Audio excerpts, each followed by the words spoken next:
Wojna w Afganistanie nie zaczęła się wczoraj, ale tak naprawdę trwa już niemal 50 lat.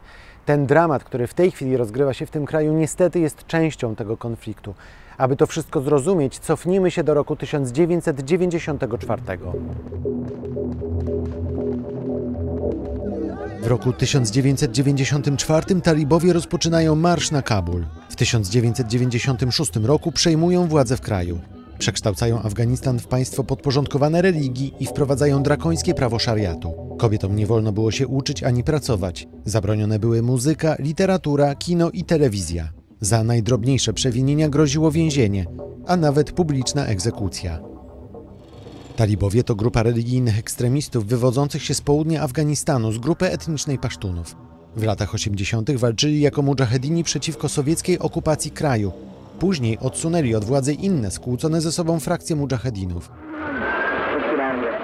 W 2001 roku po zamachach na World Trade Center Amerykanie zaatakowali Afganistan. Ukrywał się tam Osama Bin Laden, któremu talibowie udzielili schronienia. Rząd talibów został obalony, a oni sami uciekli w góry i do sąsiedniego Pakistanu.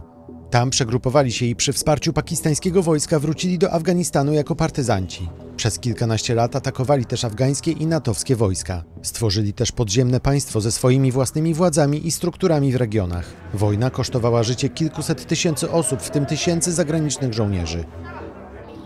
W 2020 roku ówczesny amerykański prezydent Donald Trump podpisał porozumienie pokojowe z talibami, tymi samymi, których 20 lat wcześniej USA przepędziły z Kabulu.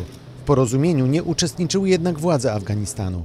Teraz USA i NATO wycofują się z Afganistanu, a szkolona przez Zachód przez lata afgańska armia przegrywa z talibami, choć jest od nich 4 razy liczniejsza.